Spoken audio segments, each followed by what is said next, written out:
ថ្ងៃនេះមកធ្វើមុខម្ហូបដែរតែសារថ្ងៃហ្នឹងឲ្យស្អែកមេឃភ្លៀងត្រជាក់ខ្លាំង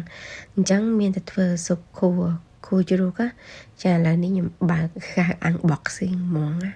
ឲ្យបងប្អូនណាខ្លះដែលថាអត់តែឃើញ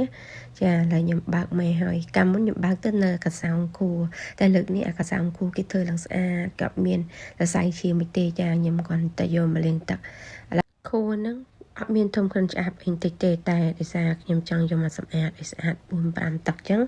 មុននឹងយកទៅធ្វើស៊ុបហើយខ្ញុំលាងទឹកអំបិលចាខ្ញុំដាក់ទឹកអំបិលជាមួយនឹងទឹកក្តៅអូនណាហើយបានខ្ញុំលាងចឹងហើយខ្ញុំលាងដកខ្លាំងឯថាអញ្ចឹងណាដើម្បីកុំឲ្យវាបែកសំណុំខួរគឺខ្ញុំលាងថ្នមលាងរហូតដល់ឃើញទឹកនឹងស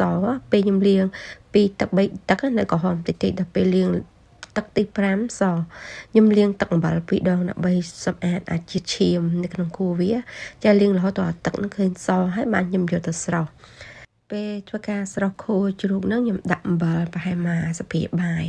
គឺស្រោះប្រហែលជា10នាទីដែរហ្នឹងហើយបន្ទាប់មកពេលស្រោះហើយខ្ញុំស្រង់យកដាក់ត្រាំទឹកឲ្យត្រជាក់អញ្ចឹងណាដាក់ត្រជាក់តិចកូររៀងត្រជាក់ទៅបានខ្ញុំយកទៅធ្វើស៊ុបវាគ្រឿងទឹកស៊ុបហ្នឹងគឺងាយស្រួលមែនតើមានតែខ្ញីគល់វងស៊ុយហើយនឹងខ្ទឹមតែប៉ុណ្្នឹងឯង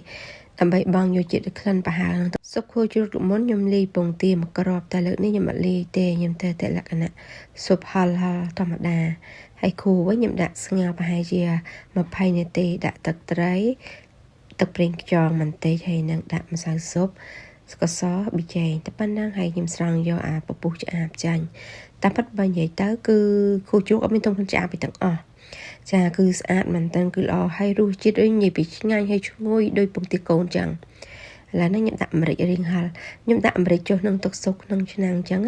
តែពេលយកដួសម្ហូបខ្ញុំដាក់ថែមមកកូនសាភាទៀតស៊ុបខួរជ្រូកនេះញ៉ាំកាន់តែហឹលកាន់តែល្អហើយបើសិនជាអាកាសធាតុត្រជាក់ហើយរៀងក្តៅឈឺក្បាលវិញដាក់តែមួយចានគត់គឺបែកញើសមកច្រាវចឹងហ្មងស្វាងចាស់បន្ទាប់ពីរយៈពេល20នាទីក្រោយមកខ្ញុំក៏ដាក់ផ្សិតម្ជុលហើយផ្សិតម្ជុលនេះខ្ញុំដាក់ប្រហែលជា1ពុះទេហ្នឹងហើយតែមកខ្ញុំលើកបិទភ្លើងចោះហើយនិយាយពីរសជាតិវិញរសជាតិឆ្ងាញ់ដូចពងទាកូនខ្នើយពងទាកូនពណ៌ក្រហមឈ្ងុយដូចគ្នាចឹងដូចយើងយកពងទាកូនមក